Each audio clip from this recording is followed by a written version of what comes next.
อ๋อเหมือนไหนคะวันที่17วัน1 เดือนชอยชาวเขาขาอำยาวันตึงหลงมาเตะช้างกวางมูตีจ้องหมายเอาคาวันตึงหลงอันเป็นเจ้าตาหน้าหลวงเอาคาเจ้าปู่กลางย้อยอยู่ตาขี้เล็กพี่น้องเอาคาวันตึงหลวงคาตาได้มาลุ่มลามาตีมาเพียววันเหมือนไหนคะเอาคาหางเฮียนตีเฮ็ดกวางมูใหม่หน้าเป็นเจ้าตาหน้าก่อนหัวเอาคาเจ้าปู่กลางย้อยอยู่ตาขี้เล็กคาอ่อนหัวน้ำหนาวขาเมียวันตึงหลวงห่มป้าเฉาเจ้าคาที่จ้องตึงหลวงเขาถามว่าพี่น้องที่จำที่กายว่านอกเมืองในเมืองว่านอกวันในวานบ่มีเมตตาเจตนาใครรู้ใครป้าวข้าก็ไรค่ะฮับขามของข้าฮับขามกุฏิข้ายามว่าเมืองเขมว่าเมืองไทยค่ะดาเตรู้เฮ็ดกวางมุมหมายเอาค่ะนายสาธุสาธุสาธุขาในก็เฮา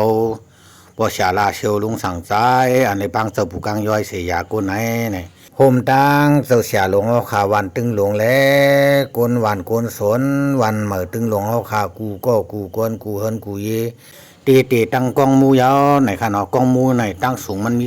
28 ปีตั้งกว้างตีนปลังกองมูก็28 ปีปันมนในกลางได้เป็นกองมูมีเหลิงในขณะเจล้วน8ยาฮู้หอบไว้เสในขณะหิมมันเตมีกองมู8สูล้อมแคบหอบไว้ในเตเป็นกองมูย้อนสู้เต็มทนในขณะอันเป็นหมอมือหลวงเฮาคาทลาลุงเลี้ยงอยู่วันสนอ้อยตีแคกพลาเงาเลี้ยงคำนั้นก็เตมาเฮ็ดปันเสลามขาดไว้ว่าหมักอุดมันเตเสียงมอก13,000เฮงลูกในค่ะเนาะหมักหินมันซ้ำชิพากินในค่ะเนาะทรายโชชิพากินทรายหินจำอันโหลนะเกมหินนั่นชิพากิน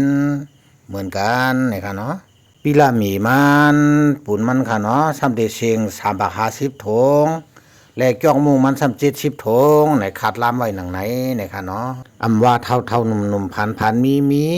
ยอมปีห่างดีห่างซ่าค่ะเนาะสังว่ามีเจตนาหลู่ต้านปันอำนั้นก็เสียงกรรมกว่าเจมโปเจมเมเฮาขาเจมปู่เจมนายเฮาขาเจมปีเจมน้องเฮาขาเฮาปอปิกเพิกตัวเปไรนั้นเฮ็ดซึ่งหนังเฮาคาเลยตบกุ่งจี้จู้เขาเจ้าสิแล